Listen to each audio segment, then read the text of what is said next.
Now we have seen some of the basic searches. Let us see some of the most common searches for visualization. The most commonly used searches are, or search commands are, one is top. Let me say top action. By default it displays 10. If you want 20, or let me say I'll limit it to 5, so it displays only the top 5 action. Limit is equal to 5. It displays just the top 5 action. This means in the last 24 hours, these are the top action values that are present in the logs of the audit. There were 949 searches, 325 acceleration, and these are some of the other functions of Splunk which is invoked internally. Now we have entered top, it provided me a statistics. So each statistics by default invoke visualization function. I had previously choose pie charts for my other demonstration, so it is showing me my pie chart. Let me change it to other recommended forms. It shows a column chart. If I want bar chart, I can just click and select bar chart. Let's say I'm not able to see the values here. Only if I move my cursor next to the selected bar, it shows me what is the action and what is the count. Let's say I want to see the count. You can click on format, show data values on. It will display each values right next to the bar. Similarly with column chart,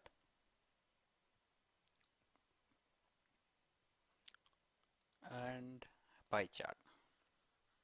In case if you want to display values using pie chart, because the formatting option doesn't have that for pie chart to display the values, you have other methods to display, which we will be discussing, like how to search in Splunk, a thorough complete different module which covers almost 140 plus commands which Splunk has. I'll write a small query. Probably it might look advanced, but trust me, over a period of time you'll feel it much easier. What I'm doing is I'm trying to add this action here along with search. Add these values also for the display. I'll do action is equal to action plus, for concatenating the string from search and 949, the search plus 949. So after search I need a blank space, and I'm adding one more plus to add my count into it.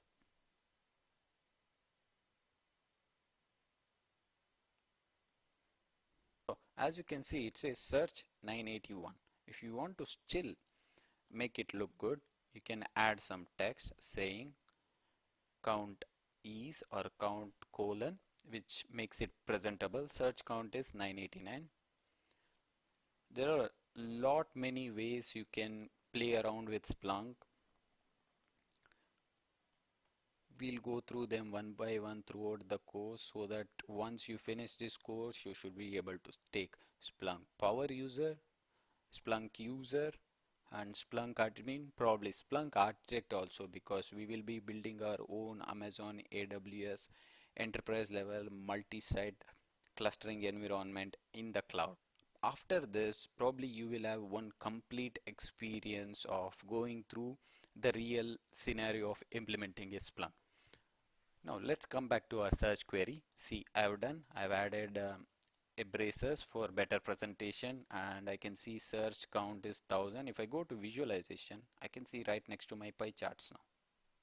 This is some of the ways that you can play around with Splunk. Probably when you get access to our demo environment in the cloud, which will be the package or the free access for all you guys as the complete package of this course. This is one command. Let's see what happens with stats command, which I'm counting by the same action field. If you see the difference between stats and count, now we have 51 values, where top displayed by default only 10 top values.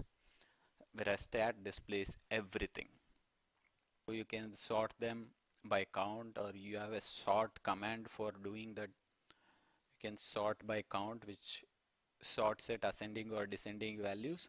These kind of information we'll be going through at the later part of the tutorial.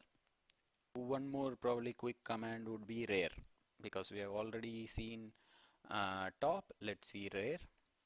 What it does is it gives us the least values in the last 24 hours for the action field. These are some of the least values, or the bottom 10 of the action values.